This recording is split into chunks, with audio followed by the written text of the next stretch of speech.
In the name of Allah, the Beneficent, the Merciful. Dear students, our today's topic is about Russian formalism. Previously, we have talked about what is a critic, what is the difference between literary criticism and literary theory. We have talked about some of the characteristics of literary theory, and we have also talked about liberal humanism. So, this is our third class, and we are going to talk about Russian formalism. We should remember that there were some Russian critics, okay, like Victor Shklovsky, Akam Baum, okay, Vladimir Prop. Vladimir Prop, we will be talking about in structuralism, but some of the other critics that I have just talked about, okay, we will be talking about in Russian formalism. So, Russian formalism started in 1914, okay, and they wanted that psychological aspects of the author, biographical aspects of the author, they should not be talked about. We know that we have already read that previously people they were focusing on the biography of the author, that why did the author create this text, what was the intention of the author, what was the context in which the text was produced. So such type of ideology Russian formalists they did not believe in and they did not like. So they thought that such type of ideas should be avoided when we are talking about the analysis of the literary text. So we should read the literature. We should see that how literature is formed. We should see that how literature is proclaiming different kinds of ideas. So of course we have got language. So words on the page, language, form and content, they are very important. We should remember they are emphasizing form, but content cannot be separated from the form because content is part of the form. That is why their opponents called them formalists, though they did not like this nomenclature, but then it became very popular that they are formalists. Formalists from form. Form, we have got words, we have got sentences, we have got structures. So it means each and everything is revolving around those structures.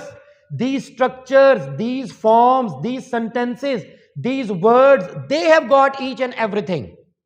So we should focus on these words. They created the concept of defamiliarization. Defamiliarization means making it strange, making it new, okay? Talking about something new.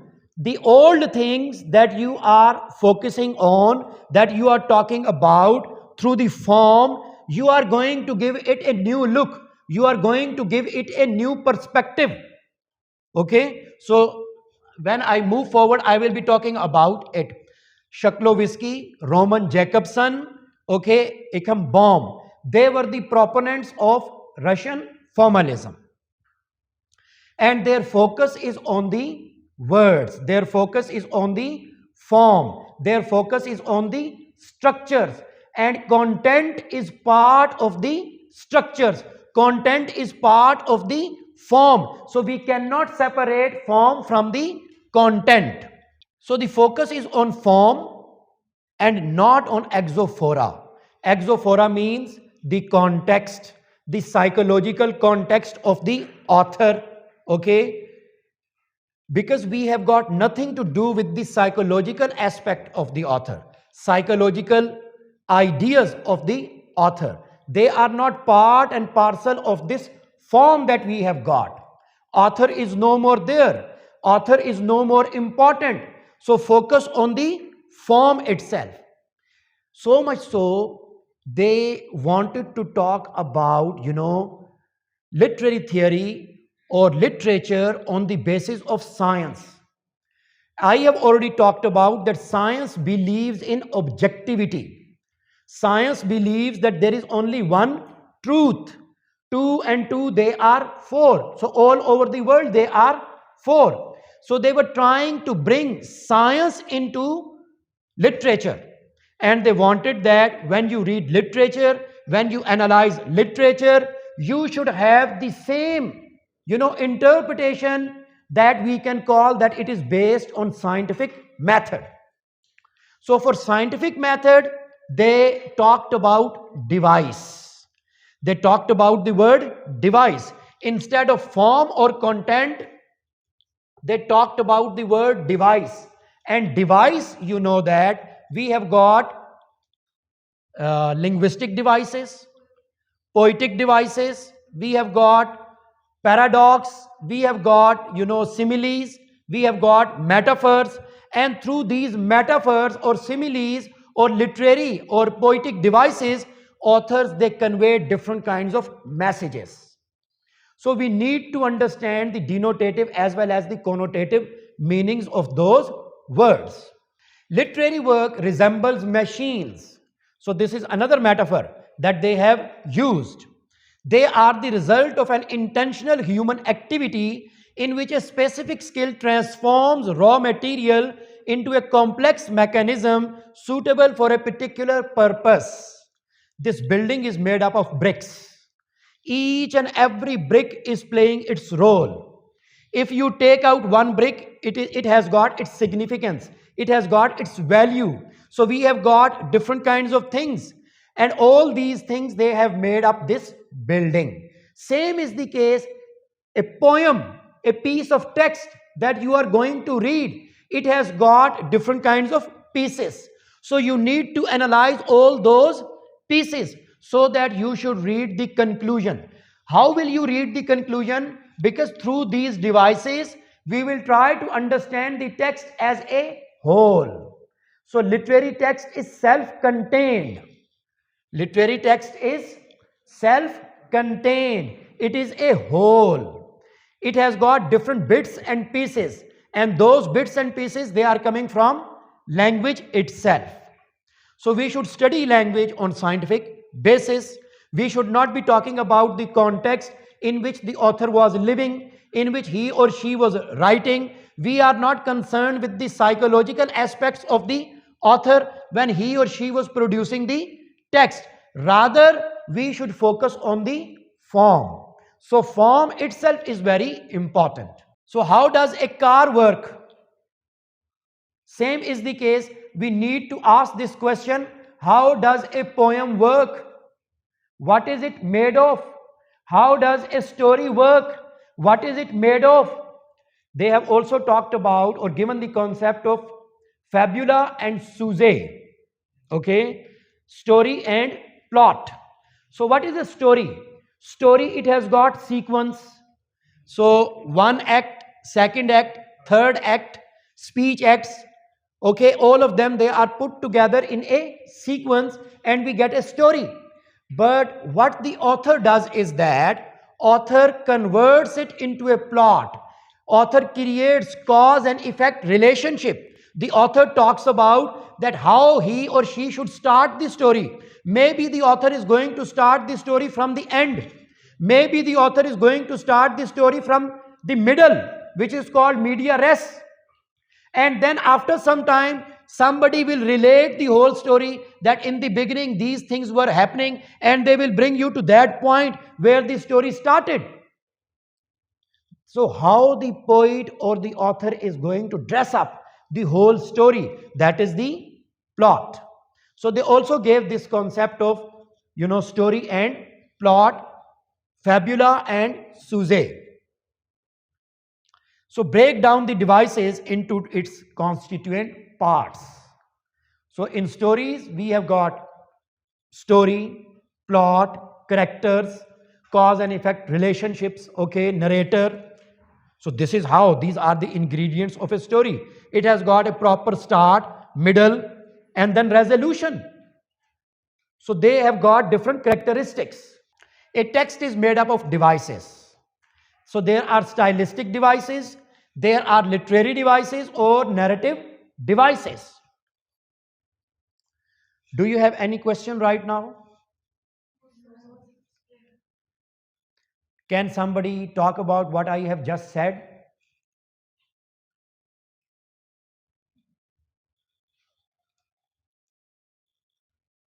I have talked about that how poem is made up of different kinds of literary or linguistic devices.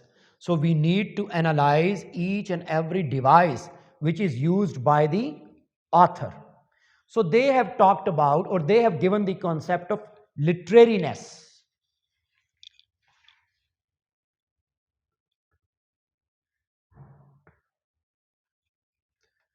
Literariness. Okay.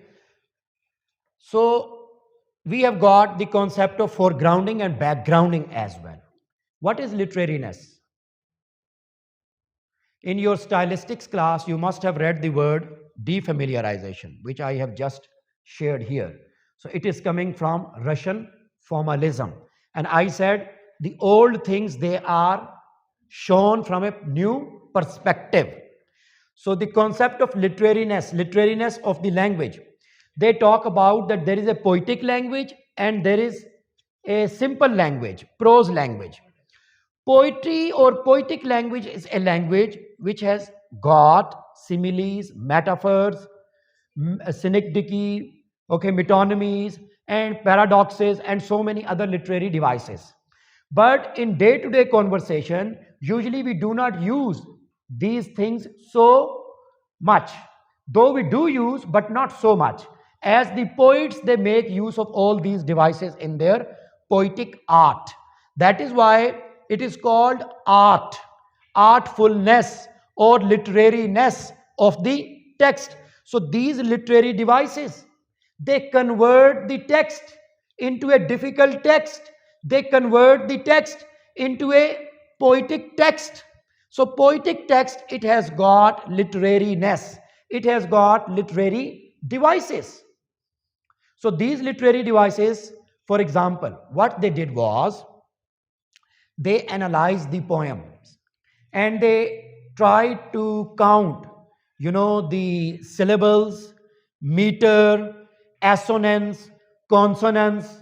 So on scientific basis, they counted all these devices, okay, and then they gave their results.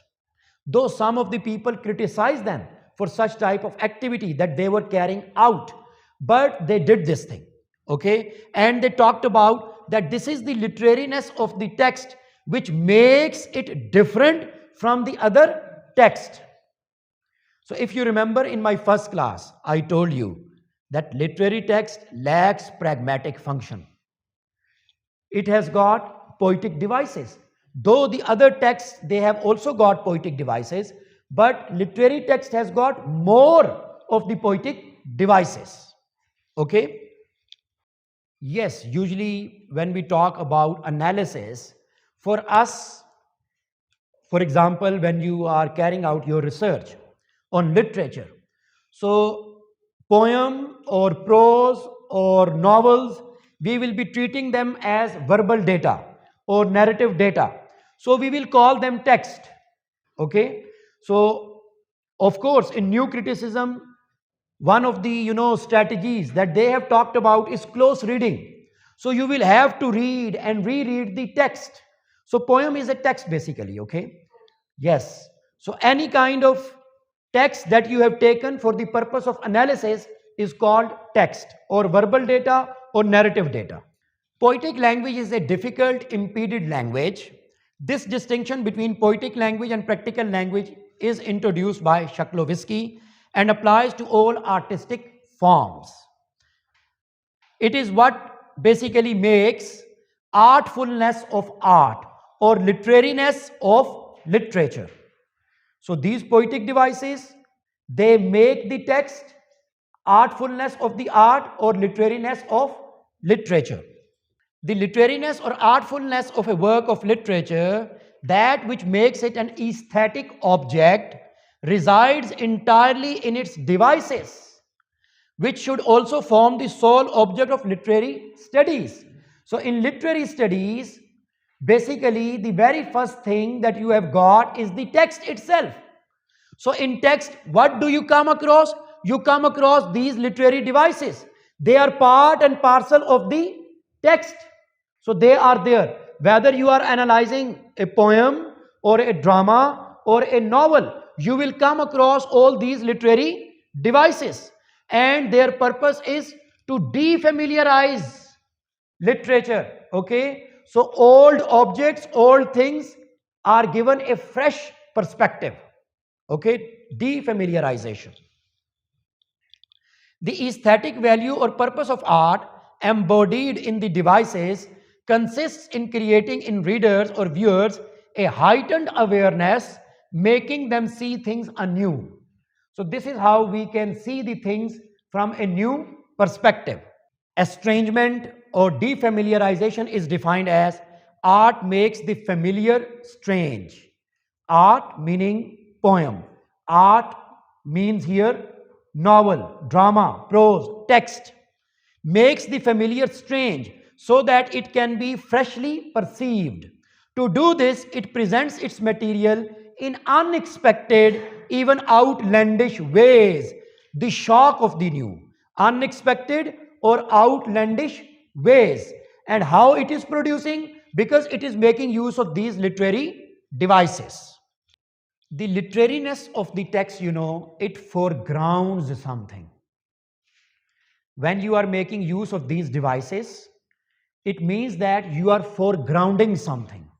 Foregrounding means that text is highlighting those aspects of the poem, of the text itself. Foregrounding. Some of the things it is showing, displaying, in a highlighted way. And some of the things it will background, it will conceal, it will not pay attention to, it will not give emphasis to, but some of the things it will emphasize. So those things which the text is emphasizing, the issue which the text is emphasizing, it is called foregrounding. And something that it is not emphasizing, just touching upon them, it means it is backgrounding. Okay, I can give you the examples after some time from the politics of Pakistan as well, that how they foreground certain things and how they background certain things. For example, you must have read a short story, Telltale Heart. Have you read that story? Telltale Heart. Okay, then there is another novel, Sound and the Fury. In modern novels, you did not read Sound and the Fury.